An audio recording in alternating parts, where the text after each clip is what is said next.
À toutes et à tous, bonjour, bonsoir, et une fois encore, soyez les bienvenus sur la chaîne YouTube JKM officiel TV. Nous voulons, dans cette vidéo, donner la suite d'une vidéo précédente dans laquelle nous avons parlé sur un sujet qui concernait les personnes qui sont accros à la vie intime, accros aux relations intimes, aux relations hommes-femmes. Nous allons beaucoup plus éviter de parler le terme de sexualité pour ne pas être sanctionné par YouTube. Et chaque fois que vous allez voir que nous parlons sur l'intimité ou bien nous parlons par exemple sur comment cesser de penser à cela, et chaque fois que je vais un peu coder ces termes comme ça, vous serez capable de comprendre que nous sommes en train de parler sur comment reprogrammer ses pensées et arriver à ne plus penser trop. Ici, je dois être clair, je ne parle pas de ne pas penser de manière complètement et totalement ne pas y penser, non. Je parle du fait qu'il y a maintenant une addiction, on voit que cela dans ses pensées, on pense qu'à cela dans ses pensées, et là, ça devient quelque chose qui vous contrôle, quelque chose qui commence à vous guider, qui commence à vous diriger. Là, ça devient très, très, très mauvais.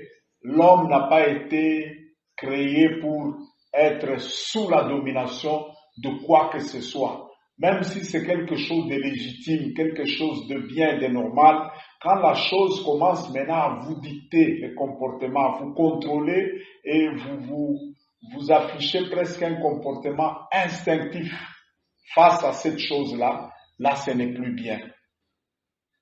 L'homme a été créé libre, même l'Esprit de Dieu qui doit nous diriger, l'Esprit de Dieu sollicite notre consentement, notre acceptation et nous acceptons volontairement. Lorsqu'il y a quelque chose qui commence à vous imposer un comportement, qui commence à vous dicter un comportement, ça devient très dangereux, c'est presque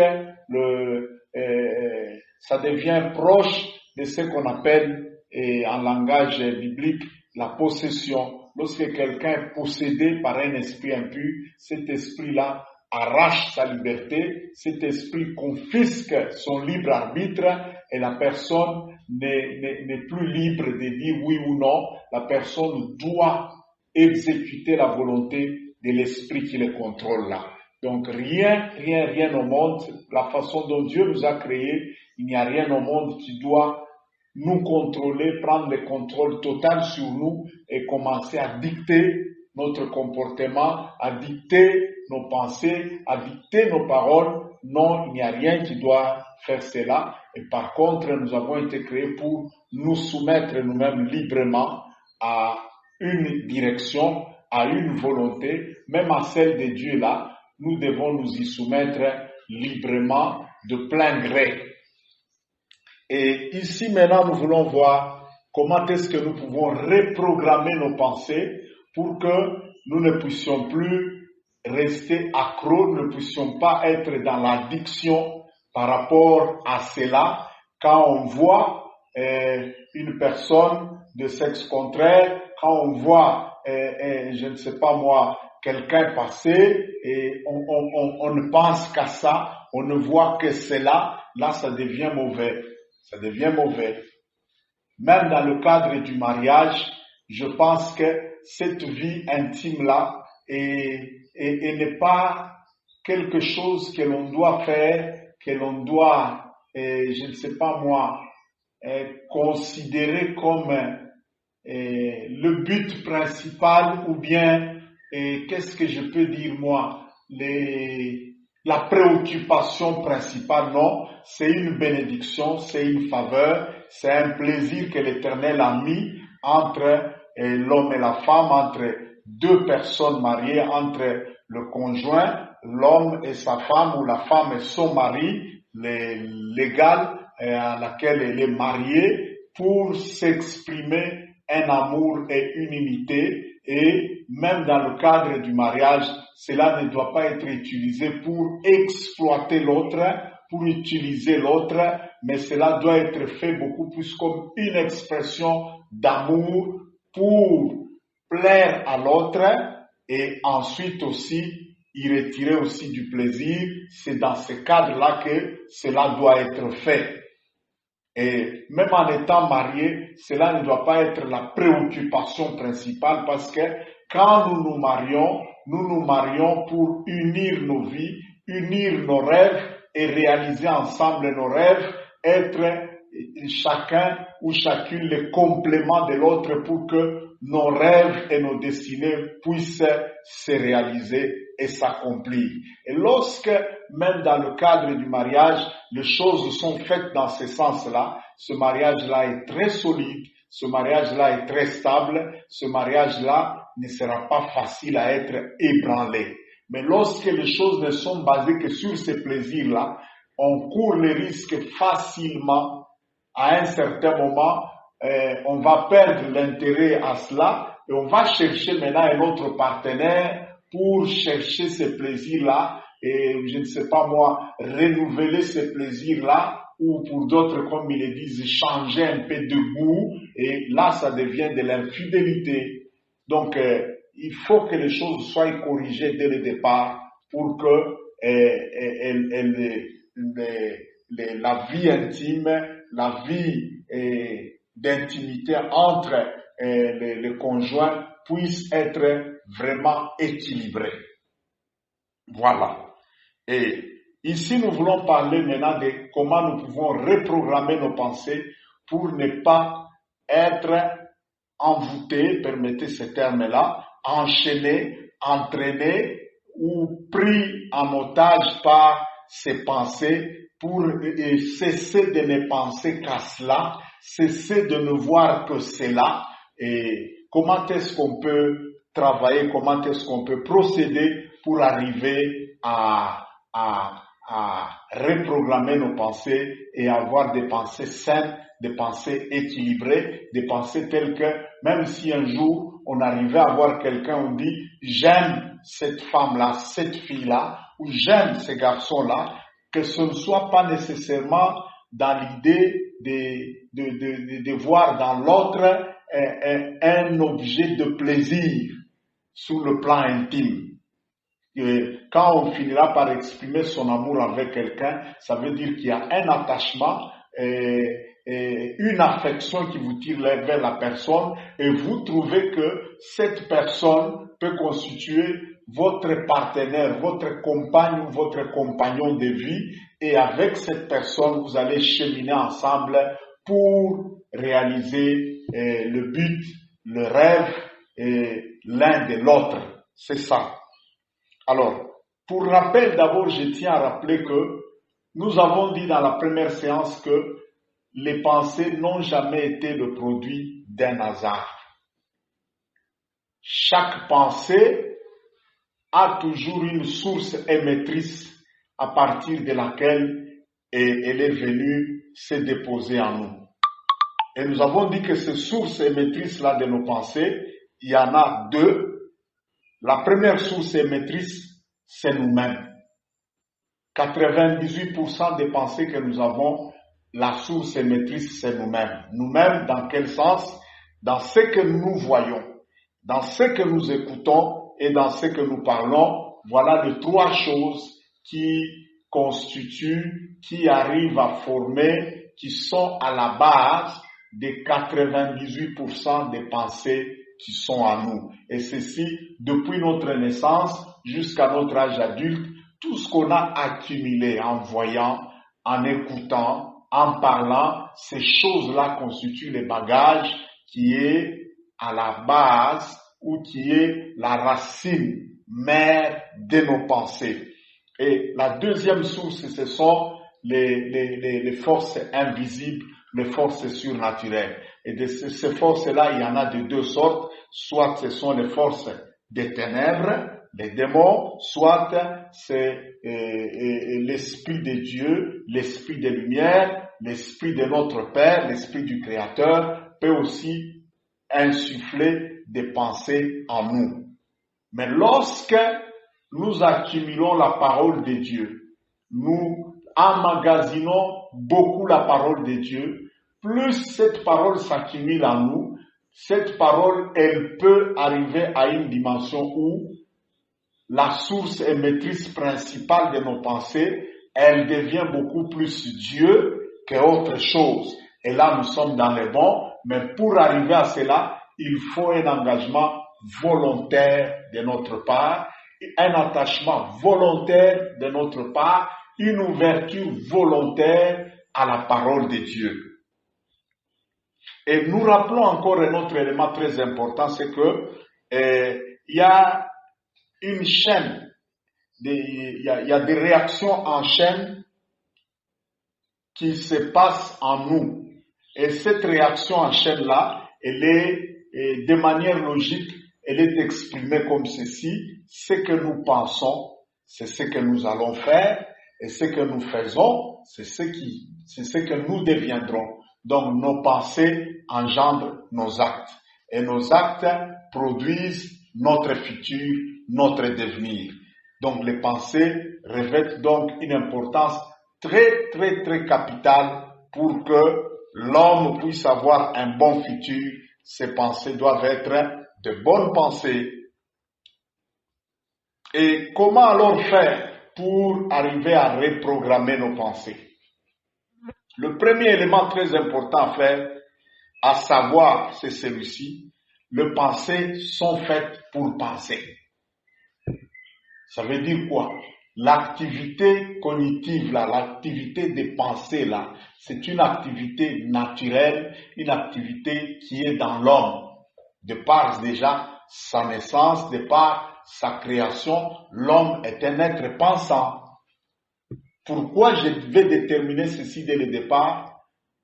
Ne commettez jamais l'erreur de chercher à combattre une pensée juste en la combattant et en y résistant, c'est tout. Plus vous résistez à une pensée, plus vous décidez de dire je ne veux plus penser cela, sans que vous puissiez remplacer la pensée que vous ne voulez pas par une autre bonne pensée, cela vous paraîtra très difficile et parfois même très compliqué. Et donc je veux dire ici, quand on cherche à éliminer une mauvaise pensée, cherchons une alternative que nous allons proposer à notre cerveau. Bien sûr, pour ceux qui pensent que nous pensons dans le cerveau, il y en a qui disent que nous pensons dans le cœur et tout ça. Je ne veux pas me mêler à cette discussion inutile-là. Tout ce que moi je sais, c'est que tout homme pense.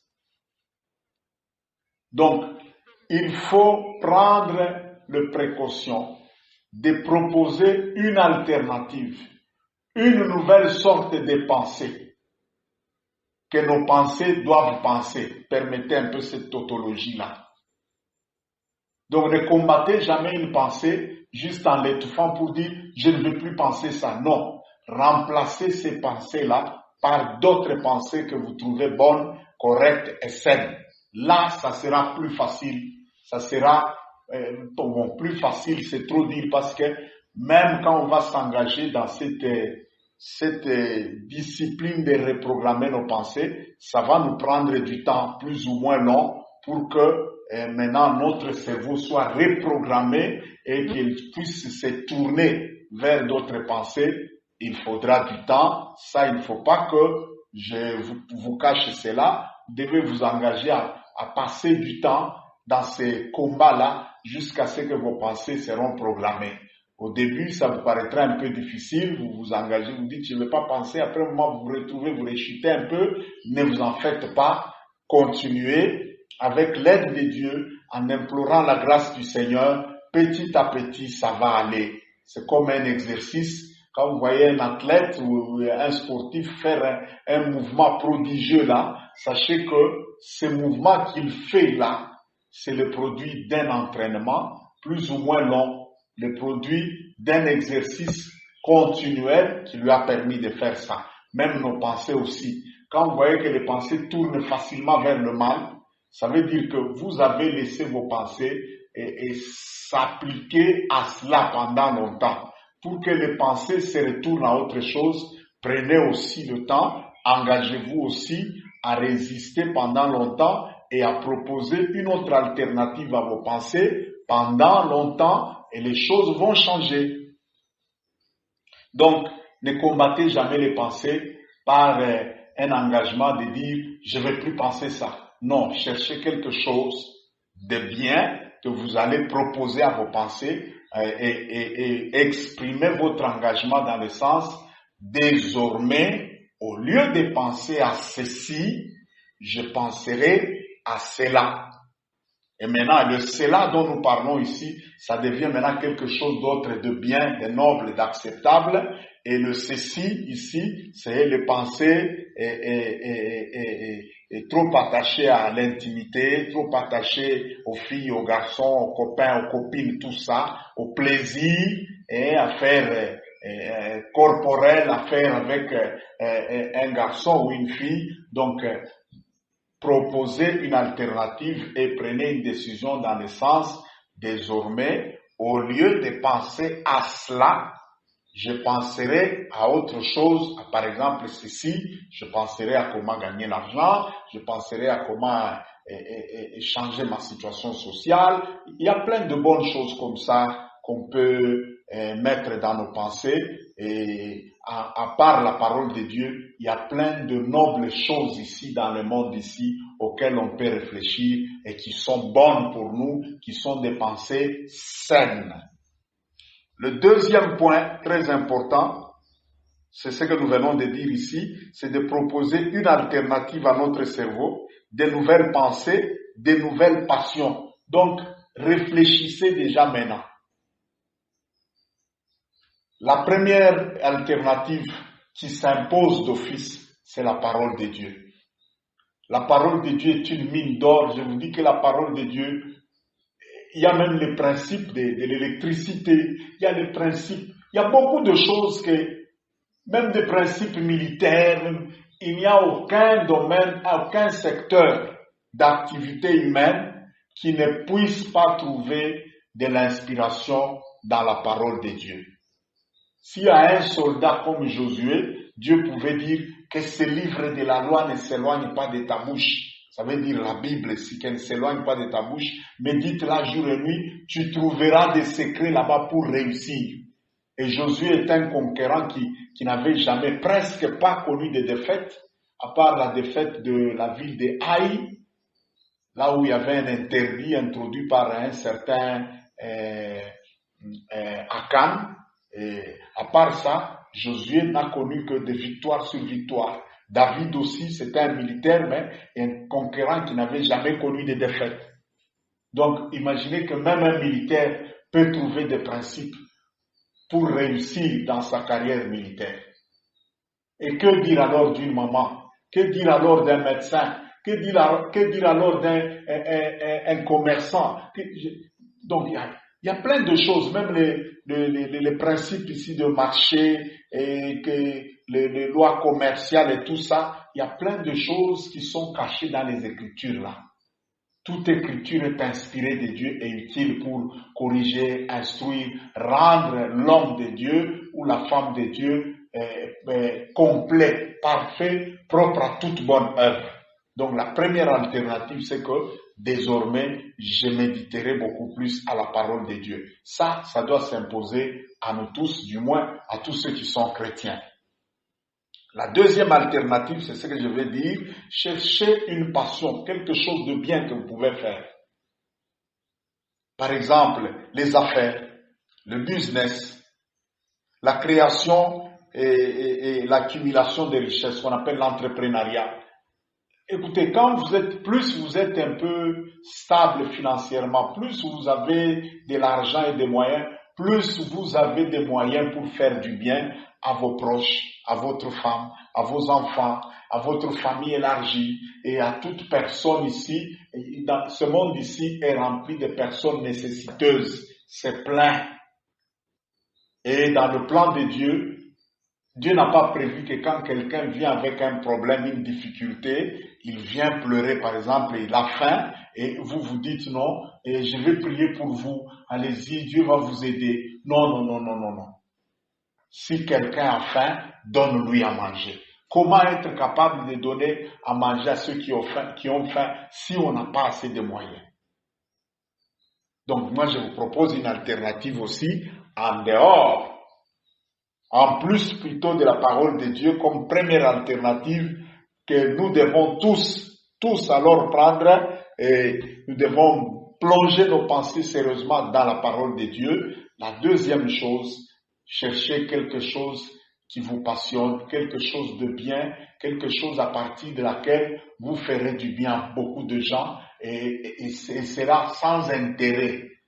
Il ne faut pas faire les histoires comme les politiciens. Chaque fois qu'ils posent un petit geste quelque part, et il y a une suite de gens, des fanfares, des journalistes, des caméramans qui filment là, ils viennent de faire tout. Non, non, ça c'est de l'hypocrisie, ça c'est pas bien.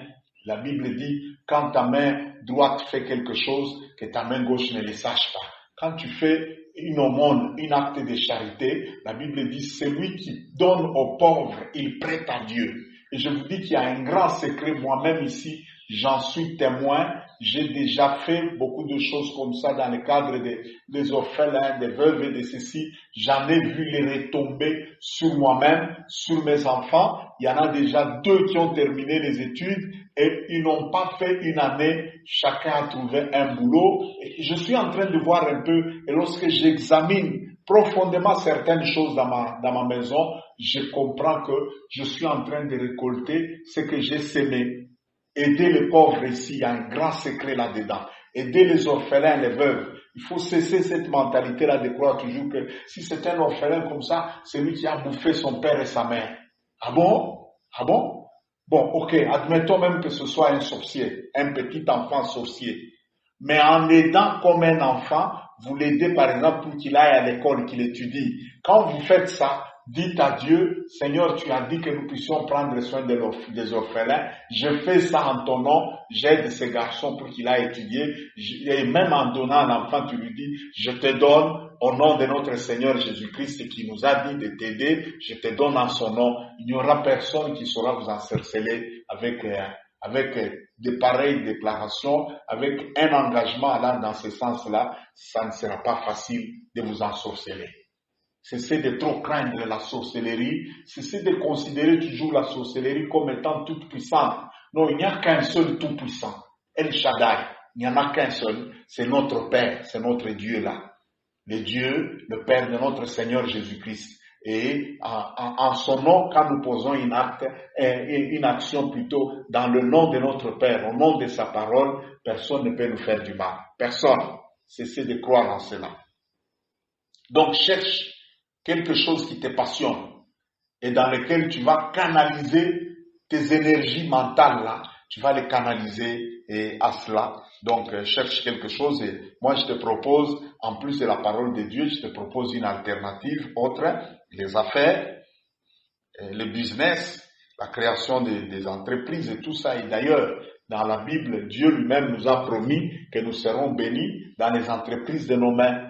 Toute personne qui existe a des entreprises en lui là. Je me souviens quand j'étais très jeune là, il y a un monsieur d'ailleurs qui était perclus des 2 pieds et je m'excuse, il était dans une chaise roulante parce que tous ses 2 pieds étaient paralysés, mais un monsieur très intelligent. Il est parmi les premières personnes qui ont découvert les institutions universitaires privées.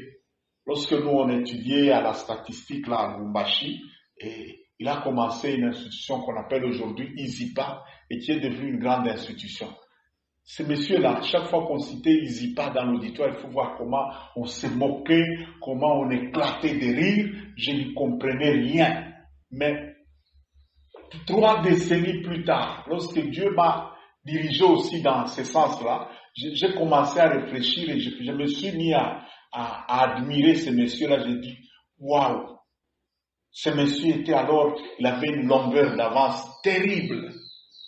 Et même après avoir conçu ces universités-là, il faut voir les bâtiments qu'il a construits à Kinshasa et au Bas-Congo. Lorsque je me suis informé plus tard pour savoir comment il a conçu ça, il a su construire tout ça, on dit à part les universités-là, il est parmi les gens qui ont découvert le commerce du coltan ici depuis très longtemps. Dans sa chaise roulante là, il prenait l'argent, il prend un vol de Kinshasa vers l'est de notre pays. Là, il faisait le commerce, il achetait le coltan, il revendait à l'international. Et ce monsieur est mort, mais il a laissé sa famille avec une grande richesse, une grande aisance matérielle. Écoutez, la richesse, ce n'est pas un péché. Je ne sais pas qui est venu mettre cette idée-là dans beaucoup de gens qui prient, et beaucoup ont tendance à diaboliser les personnes qui sont financièrement à l'aise.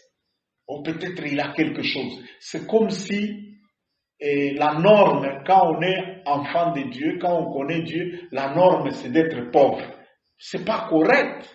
J'ai pas le temps pour chercher à défendre cette thèse-là. Mais cette pensée-là, elle est à combattre au même titre que l'addiction que nous parlons ici et à l'intimité et au plaisir un peu intime là. La même chose aussi d'aimer la pauvreté là. C'est une mauvaise chose, il faut la combattre. Quand vous aimez la pauvreté, soit une famille tout entière là, vous êtes à l'aise quand vous êtes pauvre, il y a quelque chose qui ne marche pas bien en vous là. Il y a quelque chose, non, il y a un virus qui est entré dans le programme de vos pensées. Même ça, il faut déprogrammer ça. C'est pas normal. Comment vous pouvez aimer la pauvreté? Donc, cherchez une passion, cherchez quelque chose de bien à laquelle vous allez commencer à réfléchir régulièrement. Et par une discipline permanente, placez-vous devant ces nouvelles sources de pensée-là. Ça ne sera pas facile, mais placez-vous devant ça. Et sachez qu'il y a des heures, chaque jour qui commence ici, il y a des heures où nos pensées ici sont très ouvertes et capables de recevoir de nouvelles choses. Trop tôt matin, au réveil là, quand on a bien dormi et on se réveille vers 4h, 5h du matin, à ce moment-là, notre pensée est très, très, très ouverte, disponible à recevoir de nouvelles choses. C'est le moment pour lire la parole de Dieu, méditer la parole de Dieu, écouter de bonnes prédications, suivre une prédication ou un enseignement très profond de la Bible là, et qui est capable de vous transformer. Pas les histoires de genre où on ne fait que vous criez chaque jour ton visa là, tu l'auras. Ton voyage là, tu l'auras. Ceci, tu l'auras. Comment? Tu ne sais pas. Non. Moi, je parle des choses qui peuvent transformer notre mental, des choses qui peuvent éclairer notre intelligence, des choses qui peuvent révolutionner même notre façon de penser et notre façon de voir les choses. Voilà. Donc, le matin, trop tôt matin, c'est un moment où il faut rester calme, même pour 15-20 minutes, pas beaucoup, 15-20 minutes ou 30 minutes. Tu prends quelque chose, si tu as des écouteurs, tout ça, tu as il y a la Bible audio maintenant, une Bible qui passe en audio là, mets dans tes oreilles là, écoute quelques chapitres de la Bible, réfléchis, après ça, cherche une prédication ou un livre très profond dans la parole de Dieu, un livre d'enseignement de la parole de Dieu venant d'une personne web, lis ça, médite quelques chapitres et puis parle à Dieu, prie. Cette discipline-là, le matin, trop tôt matin, et puis le soir avant de dormir, ne dormez jamais en mettant devant vos yeux des histoires. Vous avez vu un film d'horreur pendant les 2 heures qui ont précédé votre sommeil, et puis quand vous allez au lit, vous faites des cauchemars, vous dites, sans effet, au nom de Jésus, je chasse les démons. Non. Même la Bible déclare que la multitude de nos pensées crée nos songes. Tu veux avoir de bons songes? Eh bien, regarde de bonnes choses avant de dormir. Tu as regardé des films pornographiques toute la nuit là. Maintenant, tu vas dormir, après tu dis, oh, il y a des phénomènes de mari de nuit et de femmes de nuit. Non, non, le cerveau n'a fait que te reproduire ce que tu aimes. Messieurs, madame, quand même, s'il vous plaît. Tu ne veux pas voir ces histoires-là, ces songes-là. Ok, ne regarde pas ces histoires-là. Et surtout avant de dormir, parce que ce que vous déposez dans les pensées avant de dormir, ça va aller couler dans votre subconscient. Ok, regardez même un film documentaire où quelqu'un parle comment il est devenu riche ou tout ça, s'il vous plaît quand même. Je ne suis pas aussi d'accord pour dire qu'il faut exagérer, à tout moment ne regarder que les choses de Dieu. Non, non, à part les choses de Dieu, il y a des choses bonnes, des choses nobles, des choses appréciables. Il y a même des joueurs ici, des joueurs de football ici, il y en a qui parlent de leur vie, comment il est parti de l'Afrique, il est allé, il ne savait même pas quel sera son futur, et voilà, il a fait ça, jusqu'à ce qu'il est devenu un grand joueur en Europe, et aujourd'hui, il a de l'argent, il construit des histoires dans sa ville et tout ça, même si vous n'êtes pas appelé à être footballeur, mais les principes du succès sont toujours les mêmes. Aimer les gens qui réussissent et chercher un peu à les écouter là, c'est très important. Il y a une dame là, elle a déjà pris de l'âge maintenant, Oprah Winfrey. C'est une noire américaine. Bon, j'ai déjà eu à suivre régulièrement le parcours de sa vie, un peu son témoignage, mais c'est terrible de voir cette femme-là. Elle est une petite fille d'une ancienne esclave et sa mère était une fille mère et tout ce à quoi on l'a préparé, c'est d'être un jour aussi une bonne, une domestique quelque part, mais il faut voir ce qu'Oprah a fait pour devenir ce qu'elle est devenue aujourd'hui. Cherchez des gens comme ça, des biographies comme ça, écoutez. Et puis pourquoi toujours surtout les Africains, ils aiment trop mettre devant eux des clichés et des modèles médiocres. Toujours. La grande partie, en tout cas, des Africains sont comme ça. Changez ça, changez. Ici, la chaîne ici, c'est la chaîne de la transformation intérieure. C'est la chaîne qui prépare des gens, des hommes et des femmes, à devenir des têtes de file, des leaders de premier rang. La vision que Dieu nous a donnée, nous, Dieu m'a dit, les nations vont marcher à ta lumière et les rois vont marcher à la clarté de tes rayons. Donc nous ne sommes pas là pour former des médiocres, des gens terre à terre, non. Eh bien si c'est ça, sachez que vous ne serez pas satisfait ici. Nous ne sommes pas ici pour vous apprendre comment danser, comment faire ceci, et comment multiplier les véhicules, multiplier de ceci, pour, je ne sais pas moi, pour faire n'importe quoi, non. Ici, nous préparons les gens à être des leaders, à être des guides de premier rang, des références pour la masse. Voilà notre vision. Donc le matin, trop tôt matin là, le soir avant de dormir, faites attention. Mettez quelque chose de bien dans vos oreilles et devant vos yeux jusqu'à ce que le sommeil va vous trouver. Si c'est le soir, dormez avec ça. Même si vous ne rêvez rien, sachez que ces choses que vous accumulez comme ça, elles coulent directement, elles dépassent les niveaux du cerveau, elles vont jusqu'au niveau de ce qu'on appelle le subconscient. Donc notre esprit, elles affectent, elles commencent déjà à transformer l'esprit. Et lorsque quelque chose transforme votre esprit, et l'âme viendra ensuite, et la pensée va venir ensuite, et le corps ne fera que suivre, c'est tout. Donc faites attention à ce que vous mettez devant vous, surtout, trop tôt matin et le soir avant de dormir. Ou bien vous commencez les querelles là, les bruits, les injures et tout ça, les problèmes, avant de dormir la nuit. Et vous dormez avec cette colère-là. Non. La Bible dit, même s'il vous arrive de vous mettre en colère, que le soleil ne se couche pas sur votre colère-là. Et attention, l'apôtre Paul ajoute, n'ouvrez pas, ne donnez pas accès à Satan. Oh, j'ai pas bien dormi aujourd'hui, et les sorciers sont venus me coincer, mais vous avez dormi comment? En vous menaçant, en vous insultant, en vous menaçant et en faisant des histoires. Et si vous êtes marié, l'homme et la femme, si c'est une famille là, le papa, la maman, il y a des familles là bizarres où c'est la foire. Chaque soir là, il y a des palabres chez eux.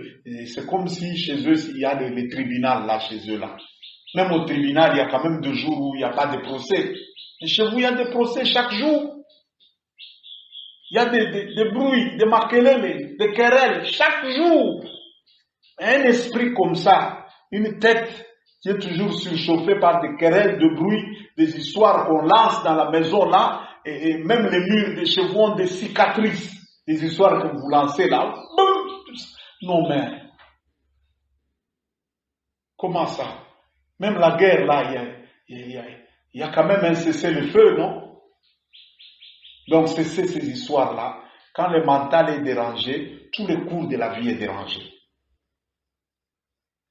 Un 5e élément, après avoir, j'ai dit bien, cherchez quelque chose qui vous passionne, des choses bien, mettez devant vos yeux. Veillez surtout à 2 moments précis de la journée. Trop tôt matin et le soir avant de dormir, mettez des choses nobles, des choses que vous voulez voir et transformer votre mental là. Mettez-les devant vos yeux et devant vos oreilles, mettez-les aussi dans votre bouche. Et un 5e élément que je vais ajouter, c'est que la musique joue un rôle très, très, très important. Elle permet à l'esprit de l'homme de se calmer, de se tourner à autre chose sans beaucoup d'efforts. Donc la musique elle a un pouvoir terrible. Elle relaxe notre esprit, elle permet à notre esprit de se canaliser, de se orienter vers autre chose sans beaucoup d'efforts. Chacun de nous a toujours un rythme musical qu'il aime. Moi ici, je mes filles à la maison ici, c'est la nouvelle génération, elles aiment les rap et tout ça. Il y a des chansons chrétiennes dans lesquelles il y a El George et tout ça qui font des rap et tout ça, mais au fond là, il y a quand même la parole de Dieu. Donc je ne veux pas dire ici que les rap c'est démoniaque, c'est ceci. Non. Chacun a, de par sa nature là, telle que Dieu l'a créée, il y a un rythme que tu aimes là, mais que ce rythme là, dans le rythme qu'il y ait la parole de Dieu, qu'il y ait des idées bonnes, saines, nouvelles qui vont vous transformer. Mettez cette musique-là dans vos oreilles. Ayez des écouteurs à tout moment, quand vous êtes même en train de marcher ou en train de travailler, vous êtes chez vous à la maison, mais évitez, si vous êtes en cours de route ou au volant, évitez ces histoires de mettre les écouteurs là. Là, vous pouvez mettre une musique douce peut-être dans le lecteur qui est dans votre véhicule. Donc, prenez le temps, un des moyens très, très, très, très facile de rééduquer nos pensées, c'est la musique.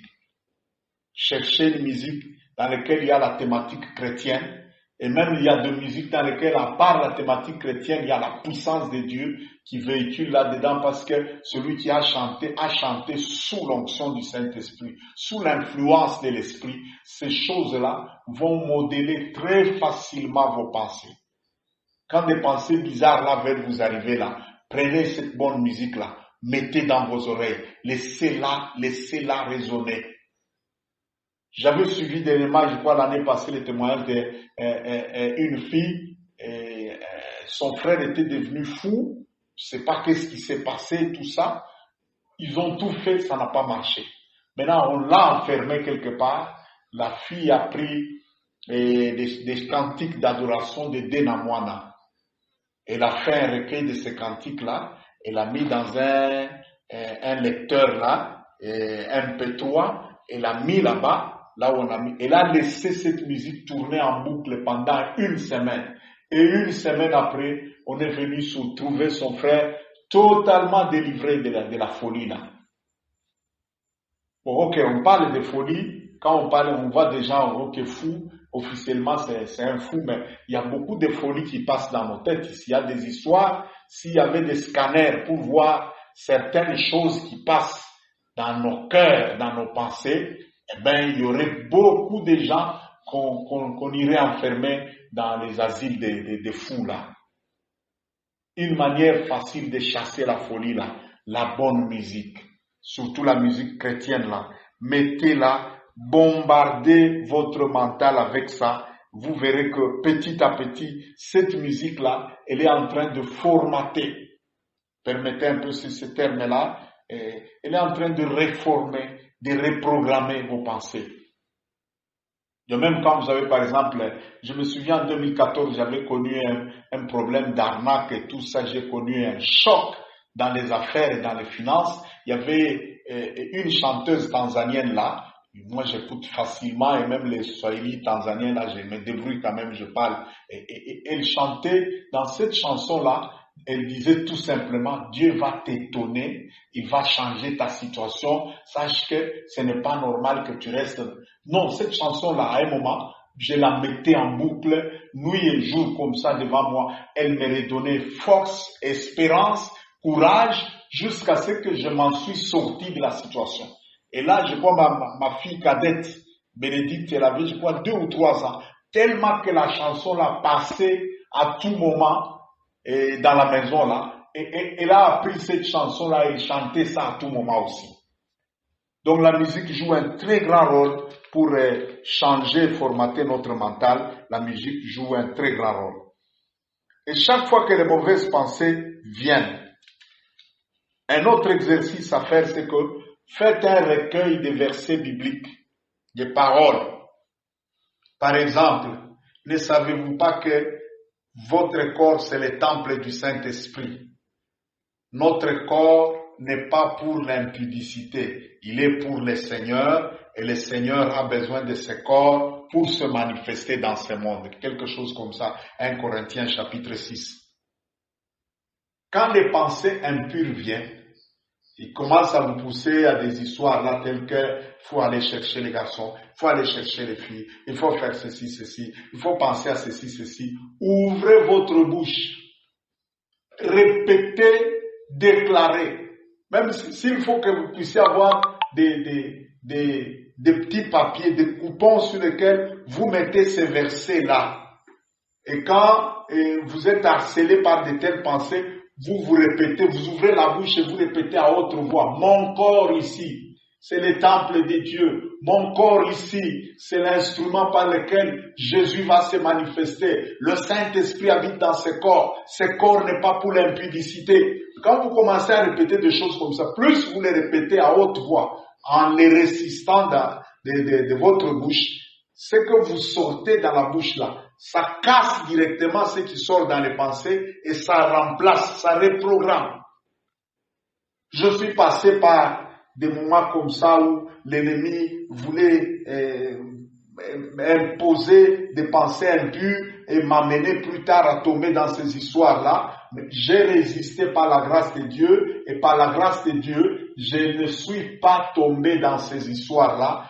La bataille était dure, mais j'ai vaincu à cause de la parole de Dieu.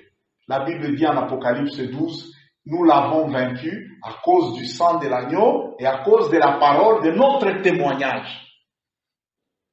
La parole de Dieu, c'est une épée. Et quand elle frappe quelque part, les forces du mal sont blessées à mort à cause de la parole là.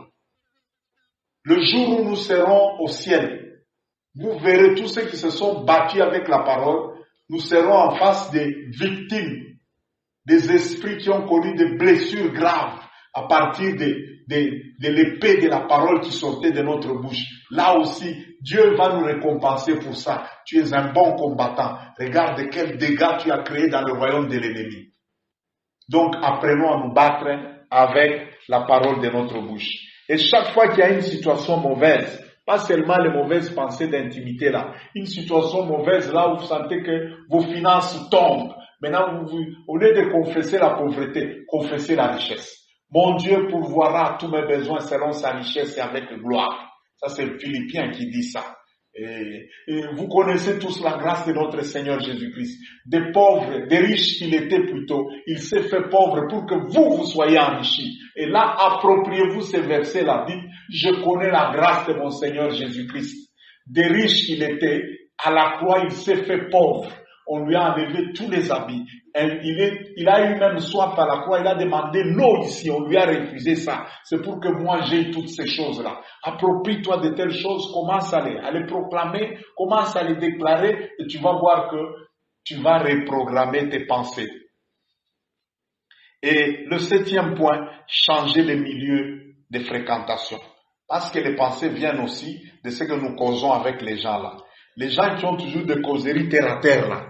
Les gens qui ont toujours, je connais même quand j'étais enfant, il y avait des mamans, chaque fois qu'elles se rassemblent là, c'est pour parler des histoires d'intimité, mais avec une légèreté là et un sens d'impureté là, vous sentez que ces femmes ne sont pas pures, ne sont pas chastes. Vous savez, la chasteté, ce n'est pas seulement le fait de rester sans connaître les hommes ou les femmes avant de se marier. Non, non, même quand on est marié, il y a moyen même de parler un peu de l'intimité là, mais avec une certaine pureté, une certaine dignité là-dedans. Mais non, non, il y a surtout les femmes, il y a des femmes qui ont des sales habitudes là. Et quand vous commencez à fréquenter des femmes comme ça, on commence à vous faire parler des choses, même de votre vie intime, de manière un peu légère là, de manière un peu sale là. C'est comme si en fait, elle vous pousse à leur faire une petite vidéo de votre vie intime et elles aussi, elles vous mettent leurs vidéos de leur vie intime. Non, non, là s'il vous plaît, madame, c'est de la saleté. Je m'excuse, permettez un peu de vous froisser encore. Vous êtes très sale. Vous êtes très sale et laissez ça. Vous êtes des femmes légères. Il faut les histoires comme ça. Il faut laisser ça aux putes. Il faut laisser ça aux femmes de la rue là. Et permettez un peu que je vous dise des choses de manière trop dure là, pour que vous donc changez les milieux de fréquentation là. Quand vous êtes là, c'est toujours comment? Aujourd'hui, c'était comment avec ton mari là? Non, non, non, non, non. S'il vous plaît, s'il vous plaît. Ce plaisir intime là, on dit bien que c'est de l'intimité, non? C'est que ce n'est pas quelque chose à mettre dehors devant tout le monde. Non. Même s'il y a une assistance ou un conseil à cherchez quelqu'un de bien, quelqu'un qui a un peu le sens de l'honneur, de la pudeur et tout ça, et de la maturité qui va vous aider en cela. Il ne faut pas en faire une affaire publique. Non, vous êtes en train de vous salir, vous salissez les autres aussi viennent vous salir, et ça ne va pas, ça n'ira pas. Et pour éviter tout ça, trouvez quand même maintenant des personnes qui peuvent vous coacher, des coachs, des mentors par rapport à de nouveaux modèles de personnes, de nouveaux modèles de vie que vous voulez acquérir. Cherchez des personnes qui ont déjà fait des résultats dans ce sens-là. Eh bien, accrochez-vous à ces personnes-là, mettez-vous sous leur coaching. Bien sûr, avant de vous engager à cela, prenez le temps de prier. C'est Dieu qui connaît les hommes dans la profondeur. Il y a aussi des gens qui sont experts, des hypocrites, des faces. Vous voyez que non, c'est une personne bien, tout ça. Et quand vous approchez, vous commencez à découvrir que la personne n'est pas ce qu'elle paraissait être là. Donc, il faut prier, demander la direction de Dieu, et demander à Dieu de vous mettre en connexion avec des personnes de valeur, des personnes qui vont vous coacher et qui vont vous conduire dans ces nouvelles valeurs-là que vous avez adoptées. En dehors de tout ce point ici, l'activité physique, les sports jouent un très grand rôle pour canaliser. Il y a des moments où vous priez, la pression est maintenue. Vous écoutez la musique, la pression est maintenue pour chercher une activité sportive. Vous voyez, par exemple, quand quelqu'un fait la course ici, ou bien quelqu'un est en train de faire, je sais pas moi, le saut à la corde, il y a plein d'activités sportives comme ça. Quand vous les faites là, et le moment où vous êtes en train de faire cet effort là, pour réaliser cet exercice physique là, vous canalisez votre énergie vers cette activité sportive-là et vous détournez cette énergie-là de ces pensées impures-là. Sachez que chaque fois que les pensées impures s'emparent de quelqu'un, ces pensées-là sont en train de consommer une très grande énergie mentale. Et cette énergie mentale-là, elle devait normalement servir à autre chose. Les personnes qui font des exploits dans les affaires, dans la politique, dans ceci, la plupart de ces personnes-là ont déjà su canaliser leur énergie mentale dans leur passion, dans ce qu'ils aiment. Mais quand l'ennemi veut que vous restiez nul dans la vie, il va prendre votre énergie mentale là. Il vous pousse à canaliser ça vers des saletés, vers des bêtises, vers des histoires. Vous voyez quelqu'un d'autre, chaque fois qu'il a l'argent, instinctivement lui descend dans des débits de boissons. Et quand il boit, il termine tout son argent là. C'est alors qu'on commence à les ramener chez lui dans une brouette. Non mais ça ne va pas. Ça ne va pas. L'argent, c'est un moyen efficace pour réaliser nos rêves. C'est très difficile dans ce monde ici, matériel où nous sommes ici, malgré votre niveau de spiritualité, si vous n'avez pas l'argent, il y a des choses que vous n'avez pas. Dernièrement, j'étais en train de faire des calculs, juste pour arriver à faire un bon studio pour mes émissions YouTube ici. Je suis allé au-delà de $5,000. $5,000 au-delà. Donc l'argent, c'est quelque chose de bien, et quand vous en avez, ne faites pas de bêtises avec ça. Ces femmes-là que tu vas chercher, pour lesquelles tu vas dépenser cet argent-là, quand tu vas rester les poches vides, les beaux yeux qu'elles te font là, ils ne vont plus faire ça, ils vont te chasser. Ils vont te chasser, elles connaissent ce qu'elles cherchent. Elle est professionnelle du sexe pour avoir l'argent. Et toi, tu vas jeter ton argent seulement là-bas pour un plaisir de, je ne sais pas moi, de quelques fractions de secondes. Ce que vous appelez, si c'est orgasme et tout ça, ça dure combien de temps?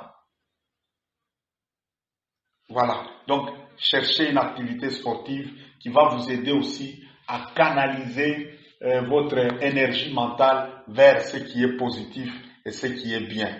Et enfin, retenez ceci, la psychologie a déjà prouvé que pour changer une ancienne habitude et la remplacer par une nouvelle habitude, 3 semaines, 21 jours de discipline peuvent déjà commencer à effacer une ancienne habitude et petit à petit la remplacer par une nouvelle habitude.